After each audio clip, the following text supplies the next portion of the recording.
que está baseado no livro de 1 Samuel, capítulo 22, versículos do 1 ao 5.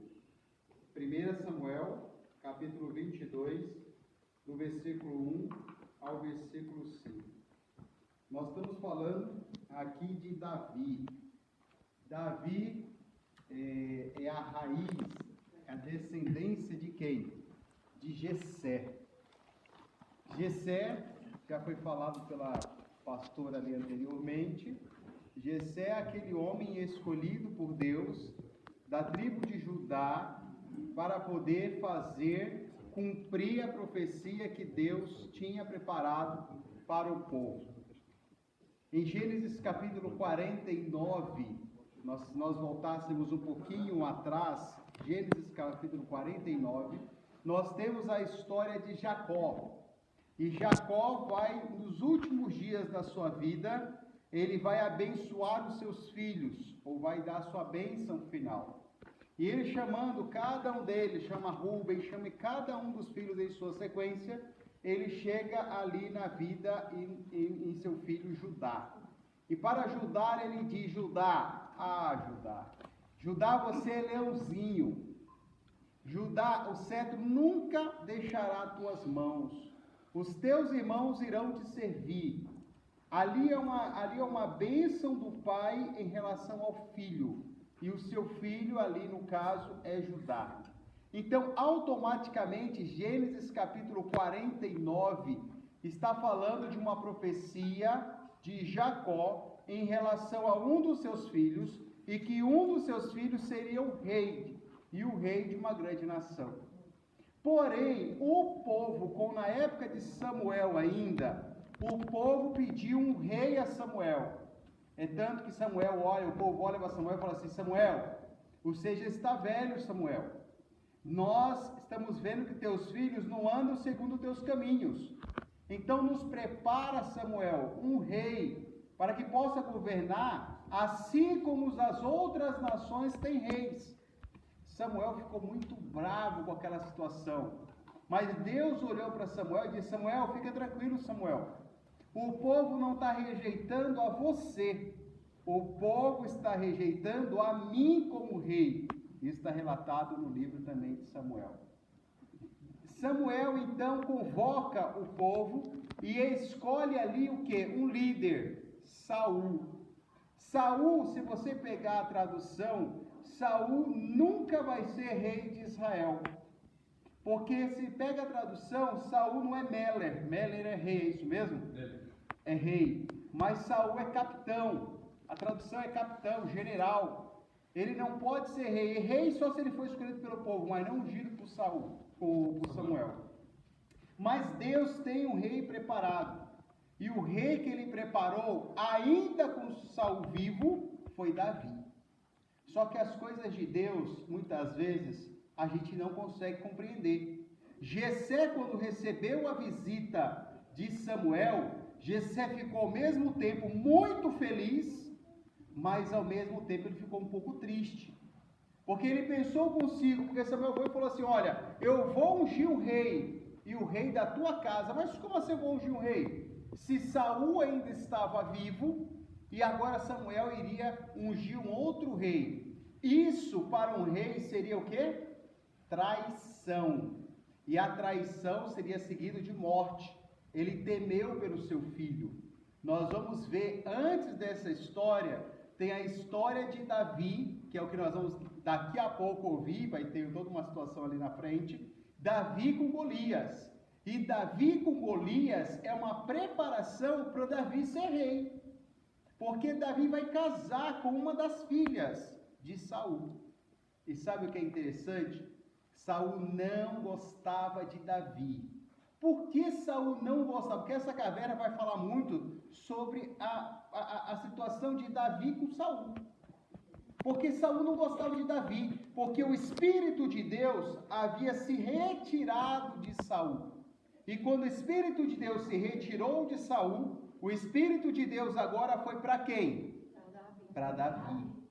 É tanto que Saul ficava perturbado, Saul ficava alucinado, Saul ficava incomodado, Saul ficava agoniado. E sabe quem é a pessoa que ia lá e tocava a harpinha para acalmar o rei? A filha de Saul. A filha de Saul, Davi. Davi tocava a sua harpinha. Davi tocava a sua harpinha e ele confortava o rei. Mas um momento, Saul ficou entendido que depois que Davi ganhou a sua primeira batalha, que é Davi com Golias, as pessoas começaram a ver Davi de um olhar diferenciado. As pessoas começaram a entender que Davi era diferente. E Saul teve raiva de Davi.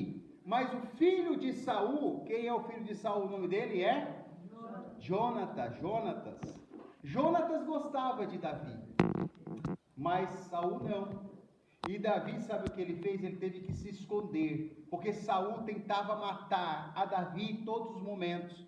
E nessa sua fuga, ele veio parar dentro de uma caverna. Ele veio parar, se nós pudéssemos dizer, no fundo do poço. Olha só. Ele veio parar, ele voltou às suas raízes depois de um tempo, porque ele não era pastor. Ele não pastoreava o rebanho, porque eu falar pastor hoje é diferente, né, pastora, daquela época. O pastor de hoje é pastor de ovelhas, mas na verdade são pessoas. O pastor daquela época não é pastor de ovelhas, não era pastor de pessoas, era pastor de ovelhas. Se nós fôssemos comparar, quase não existe comparação das duas pessoas. O pastor de hoje, ele é um líder quase nato. Ele vai falar, ele vai tomar a frente, ele vai liderar uma igreja, ele vai estar sempre ali na frente, à disposição, ele sempre vai ser visto, a autoridade vai bater continência. Naquela época o pastor não era assim. O pastor era o mais simples de todos, era aquele mais rejeitado de todos. Os pastores a maioria são cheirosos, andam bem. Aqueles pastores antigamente não era assim. Só que dentro desse pastorzinho que veio parar dentro dessa caverna, seguiu mais algumas pessoas. E quais foram essas pessoas que vieram passar e vieram para cá, para este lugar, junto com Davi? É esse que o texto vai nos trazer. Por isso eu fiz todo um contexto para chegar nesse texto. Então, 1 Samuel capítulo 22 diz assim, Davi retirou-se dali e se refugiou na caverna de Adulão. Quando ouviram isso, seus irmãos de toda a casa de seu pai desceram ali para ter com ele. Fizeram praticamente o caminho que nós estamos fazendo. Descemos as escadas. Naquela época nem essa escada bonita aí com corrimão tinha. Mas desceram para ter com ele. E aí ele continua. Ajuntaram-se a ele todos os homens que achavam em aperto. Como assim? Olha o tipo de pessoas que vieram para cá. A Bíblia começa a dar detalhes. E olha os detalhes. Aquelas pessoas que estavam em aperto, todo homem endividado, todos os amargurados de espírito, e ele se fez chefe deles. Então, quando a gente está numa situação muito difícil, parece que a gente vai descendo até chegar na caverna, ou no fundo da caverna. Mas mesmo no fundo da caverna, Deus vai ter alguém ali para te ajudar a subir, para te ajudar a levantar. Os guerreiros se formaram aonde? Na caverna. Então é quando eles o tornaram Davi líder. Primeiro Davi era um deles, era um igual a eles. Ele também estava fugindo, os outros estavam vindo porque estavam endividados, o outro estava vindo porque estava com problema, os outros estavam vindo e aqui se juntaram quantas pessoas? 400, olha só, 400, que são os 400 guerreiros de Davi. Só que é o seguinte, num bate-papo, aqui assim de conhecimento, de conversar um com o outro, como nós estamos nesse ônibus e nessa viagem, conversando, convivendo, trocando informação, eles foram crescendo, eles foram se fortalecendo, e Davi começou a falar, mas eu acredito em um Deus, Eu acredito que Deus me deu algo especial. E Deus fez algo comigo. Vamos levantar, pessoal. Aqueles homens foram os valentes de Davi por todo o tempo. Quando se falava dos guerreiros de Davi, as pessoas temiam. Deus colocou os endividados, aqueles homens que estavam ali com medo, os amedrontados, os que estavam com o espírito abatido. Deus colocou eles para ser posteriormente o quê? Os principais. Davi sai da caverna para ser rei de todo Israel. Como o nosso guia disse, para ser rei das 12 tribos de Israel. Se nós estamos falando que aqui pertencia só ao território de Judá, imagina o que era as 12 tribos de Israel. Deus quer levantar a gente, Ele nos trouxe até aqui hoje. Reuniu 27, 28 pessoas para nos encontrar neste lugar, para nos encontrar nessa caverna, para nos erguer, para nos levantar, para mostrar para a gente quem somos nós, o que nós precisamos fazer, o que nós precisamos melhorar. Muitas vezes nós chegamos aqui, podemos ter chegado endividados, podemos ter chegado com o espírito abatido, podemos ter chegado com uma situação difícil, podemos ter chegado com uma dificuldade com a família, com o filho, com um amigo, podemos ter chegado com dificuldade lá no trabalho, mas Deus nos colocou aqui para nos levantar, e quando Deus levanta, ninguém derruba.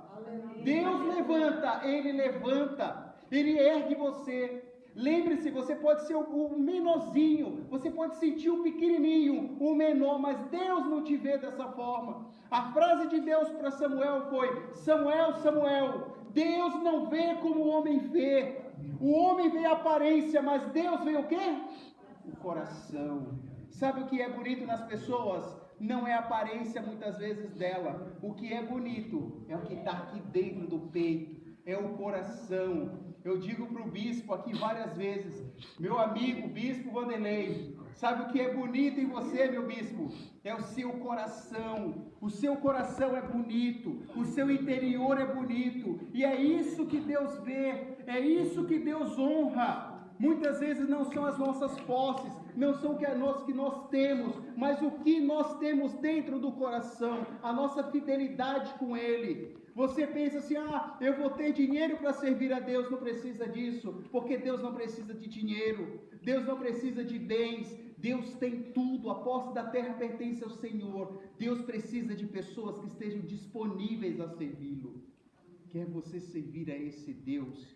Faça aqui, dentro da caverna. Você pode dizer, eu cheguei no fundo do poço, mas quando eu saio daqui para a honra e glória de Deus. Para a honra e glória de Deus. Homens e mulheres fortes, não para os homens verem, mas para Deus ser louvado.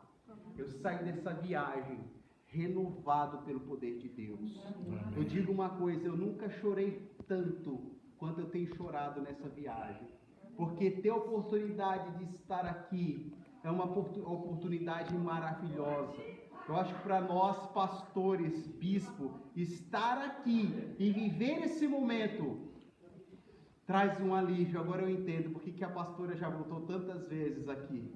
Agora eu entendo porque que o bispo é a segunda vez que está voltando aqui. É porque lá na igreja de vocês há renovo, a renovação, a tranquilidade, a bênção está lá, e eu quero fazer assim com vocês. Eu quero vir aqui renovar as minhas forças. Eu convido vocês também, renove suas forças. E aqui um adendo, ainda bem que temos uma empresa como a VPI, para nos dar essa possibilidade de estarmos aqui. E o nosso Deus, acima de tudo, que nos traz para lugares e coloca pessoas para estar junto conosco. Vamos fazer uma oração? Feche seus olhos, assim como você está. Senhor Deus, Pai querido, Pai de amor, Pai de misericórdia, Pai de bondade, o Senhor nos trouxe para este lugar, Senhor. O Senhor nos trouxe para esta caverna de Adulão. Foi daqui, Senhor Deus, que o Senhor colocou um pequeno pastor de rebanho para se tornar o rei da maior nação da terra, Senhor. A nação de Israel. E hoje, Senhor Deus, nós atravessamos vários oceanos para chegar aqui e poder ver esta terra prometida, para podermos entender esse Deus maravilhoso. Senhor Deus, quantas pessoas já não quiseram estar aqui, quantos reis já não mandaram pessoas, caravanas aqui, para entender qual é o segredo desse chão, qual é o segredo dessa caverna, qual é o segredo que sai daqui, Senhor. E eu saio daqui sabendo que o maior segredo que tem aqui é o Deus que ergueu essa nação. Amém. Senhor Deus, ergue a tua vida, a nossa vida, Senhor. Ergue a tua vontade no nosso coração. Transforma, Senhor Deus, o que nós temos aqui, essa força, essa vontade, Senhor, de te servir. Nos ajuda, Pai, que os problemas, as dívidas, as dificuldades, que elas não atrapalhem a nossa meditação, que nós possamos apresentar a todos os problemas que em algum momento tentou tirar a nossa paz, que em algum momento tentou tirar a nossa vida, que nós apresentamos para eles o nosso maior tesouro, o nosso Deus poderoso, Pai. Fala conosco, Senhor. Encontra-se conosco, Pai. Fortalece esta equipe, Senhor. Fortalece essas pessoas para a honra e glória do Teu nome. Pois nós te pedimos, em nome do Deus Pai, Deus Filho e Deus Espírito Santo. Amém.